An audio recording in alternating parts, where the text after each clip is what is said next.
Mesdames et messieurs, bonjour et bienvenue dans votre journal de 15 heures. Voici les titres de cet après-midi.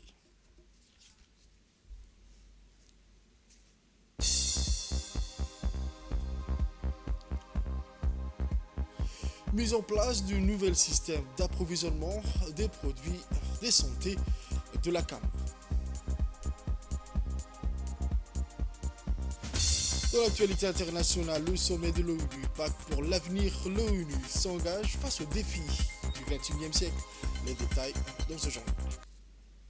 Il y a quelques jours, Son Excellence, M. Mostafa Mohamed Mahamoud, a reçu dans son cabinet le directeur général du Centre de technologie et d'innovation pour le développement, le CTID, et manager de la team Djibouti Robotics, M. Samatar Abdi Ousmane.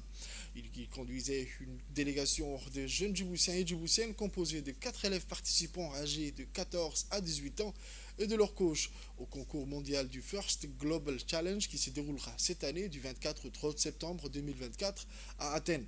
Ce concours international prestigieux vise à promouvoir l'éducation et les carrières dans les domaines de la STM, la science, technologie, ingénierie et mathématiques, à travers des compétitions de robotique de style olympique. La participation des Djibouti pour la 6e fois à cet événement parmi les délégations de 190 pays promet de stimuler l'intérêt des jeunes Djiboutiens pour les STM et d'encourager des carrières innovantes au service de notre marché local. La team Djibouti Robotics, qui participe depuis 2019 à cette compétition mondiale, a un impact majeur en inspirant les jeunes talents à développer des solutions créatives basées sur les STM pour l'avenir de Djibouti.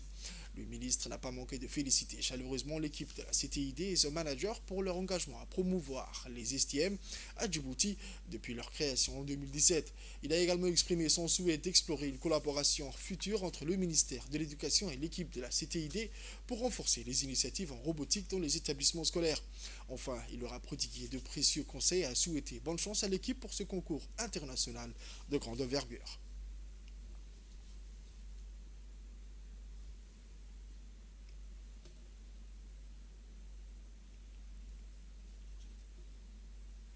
Actualité mentionnée dans le titre afin de renforcer la chaîne logistique d'approvisionnement pour une meilleure gestion des produits de santé. Le ministère de la Santé, par le biais de la CAM, a donné le coup d'envoi du lancement de la phase d'expansion du système d'information logistique à travers l'utilisation du logiciel Open MSupply. Ce projet vise à améliorer la gestion des vaccins et des produits de santé à travers tout le pays en renforçant la chaîne d'approvisionnement dans les structures de santé. En partenariat avec ses partenaires financiers et techniques, le ministère de la Santé vise à développer et mettre en œuvre un système électronique d'information sur la gestion de la logistique. Ce système qui avait été déployé comme un projet pilote pour les 3 maladies prioritaires ainsi que l'appui du FUNIAP pour la santé de la mère et de l'enfant à partir du 15 mai 2023. Ce processus informatisé va faciliter la gestion des stocks et la préparation des commandes, la collecte et l'affichage des données complètes sur la disponibilité de produits, les dates de présomption et les coûts grâce au SIGL, tous les personnels de santé, du personnel du centre de santé aux responsables de l'administration de la santé.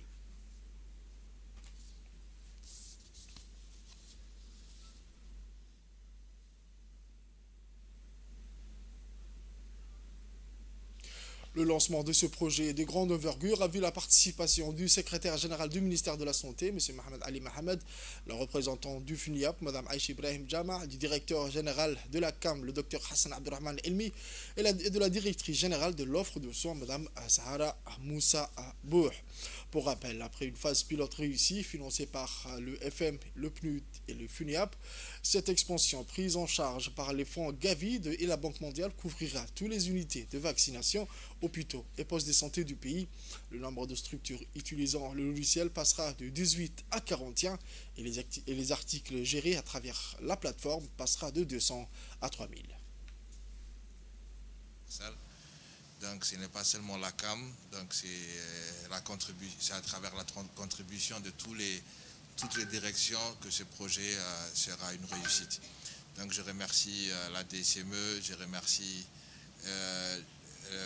le programme VH, la TB, le PALU, le PEV, sur lequel on sera ensemble sur ce projet. Je remercie aussi les gens avec qui on a initié le projet, Dr Bouh, Roblé.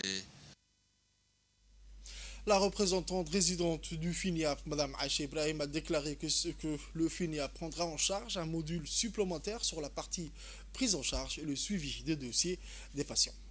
Le renforcement du secteur pharmaceutique, qui est quand même un pilier important du renforcement du système de santé. Et donc, juste pour revenir à cette partie d'informatisation, elle répond à l'objectif 2 de la politique pharmaceutique nationale, qui est de mettre en place un système d'approvisionnement efficient et résilient, capable de garantir une accessibilité physique, géographique et une utilisation rationnelle des médicaments et des produits de santé sûrs, efficaces et de qualité. Il répond aussi au plan d'action de la stratégie de la chaîne d'approvisionnement, qui est la mise en place d'un système de gestion de stock et le suivi de stock en temps réel au niveau central et périphérique. En même temps, en tant que FUNIAP, nous avons renforcé les capacités de prestataires de santé sur la base de 2 guides importants qui sont le guide de gestion de stock et le guide de quantification. Donc tout ça, pour nous, vraiment, ça a été important que l'introduction des produits que nous, le produit de santé reproductive, c'est-à-dire de santé maternelle et le produit contraceptif, était intégré déjà au niveau de la première phase, et que ça a donné des résultats quand même très, très, très intéressants et à temps réel. Je crois que tout à l'heure quelqu'un était en train d'en parler. Le secrétaire général du ministère de la Santé a souligné de son côté que cette nouvelle méthode permettra d'éviter les ruptures de stock des intrants des premières nécessités et des conséquences irrécupérables chez le demandeur de services et s'assurer que les maladies reçoivent un traitement correct et efficace. Aujourd'hui, nous nous réunissons pour procéder au lancement de l'extension de l'application M-Supply, qui est une étape cruciale dans l'amélioration de la gestion des intrants médicaux dans notre pays. Nous nous rappelons que le projet pilote qui a été confié à la CAM en raison de ses missions a débuté en juin 2023. Il a été implanté dans 18 structures sanitaires et concerné l'informatisation de la gestion des produits des 3 programmes nationaux de santé que sont le programme VIH-Sida, le programme de lutte contre la tuberculose et celui de la lutte contre le paludisme. Quelques mois après l'évaluation de ce projet pilote, nous avons noté des résultats prometteurs. Nous avons constaté que les structures ont gagné un certain nombre d'éléments, comme gagner du temps, éviter les déplacements inutiles de responsables, éviter les ruptures de stock, améliorer la traçabilité et la transparence de la gestion, éviter les péremptions des articles, obtenir des données de qualité de consommation qui nous ont permis de mieux quantifier et aussi une meilleure prévision. Après son arrivée au Caire le 17 septembre 2024, dans le cadre de la participation à la 17e édition du Festival international de Sama, la délégation djiboutienne, composée de plusieurs grands artistes, s'est glorieusement illustrée avec brio lors de la première étape des performances en solo et musique moderne sur fond de chant spirituel lancée le 20 septembre 2024. Cette première soirée a été marquée par la participation de plusieurs pays venus célébrer la diversité spirituelle et culturelle. L'ensemble des membres de la délégation djiboutienne ainsi que son Excellence M. Ahmed Ali Barre, notre ambassadeur accrédité en Djibouti, y ont pris part. Les morceaux présentés par les artistes renommés de Djibouti devant des officiels et un public venu nombreux ont suscité des tonnerres d'applaudissements de la part d'une assistance émerveillée qui n'a pu retenir des sifflements admiratifs. Rappelant que l'objectif principal de ce festival est de promouvoir la culture de la paix et de la tolérance ainsi que le partage entre les différentes religions du monde.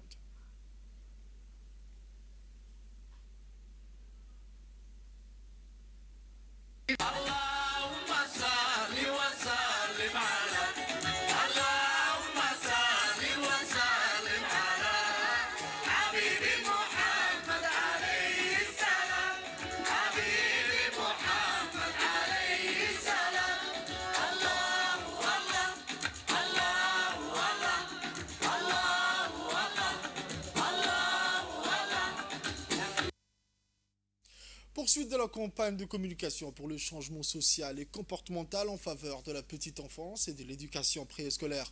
C'est dans le cadre du projet USAID Play to Learn, la troisième phase des campagnes de communication pour le changement social et comportemental et l'éducation parentale en faveur de la petite enfance et de l'éducation préscolaire a eu lieu dans les localités du Nord à Boli, dans la région de Tadjoura.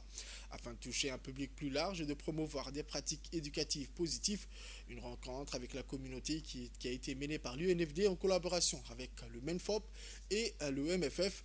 Lancée en février 2024, cette campagne vise à sensibiliser les parents sur plusieurs thématiques cruciales pour le développement des jeunes enfants. Cette initiative a pour but de renforcer les connaissances et les pratiques des parents, mais aussi des communautés en matière d'éducation précoce, contribuant ainsi à un meilleur développement des jeunes enfants. Les parents ont été nombreux à participer à cette campagne. Les échanges étaient très intéressants.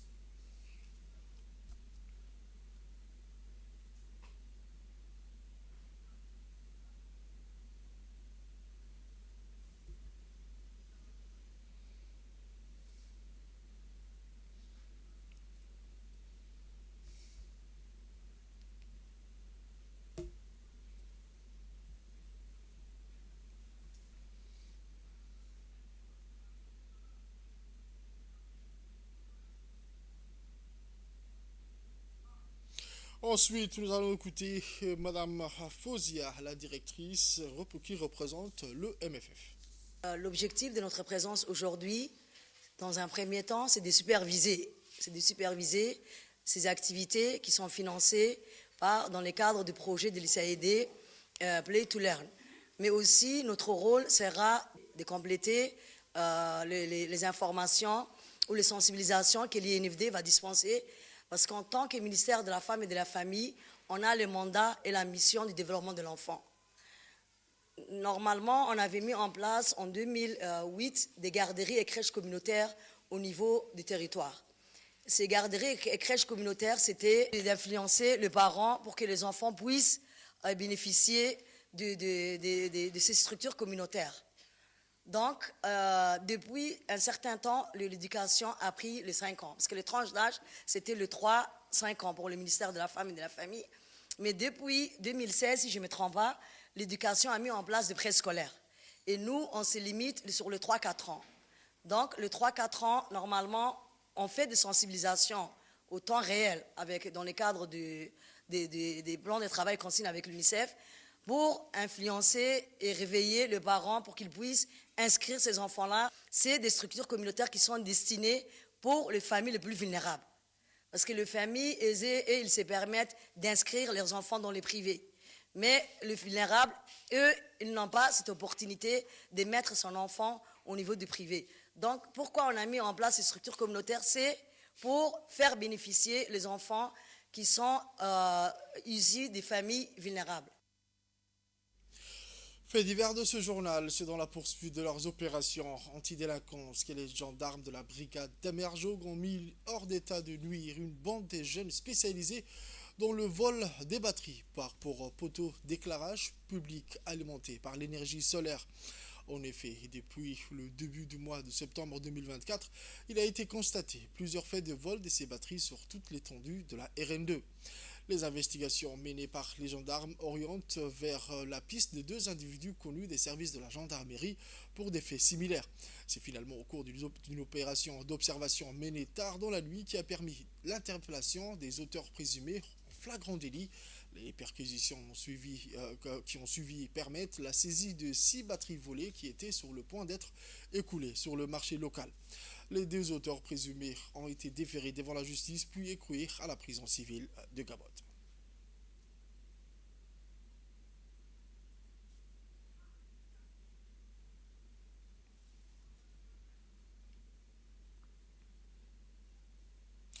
Aux nouvelles mondiales à présent, lors de l'ouverture du sommet pour l'avenir, l'Assemblée générale de l'ONU a adopté un ambitieux pacte pour l'avenir, un plan de 42 pages visant à rassembler les nations du monde pour relever les défis cruciaux du XXIe siècle tels que le changement climatique, l'intelligence artificielle, les conflits croissants et les inégalités.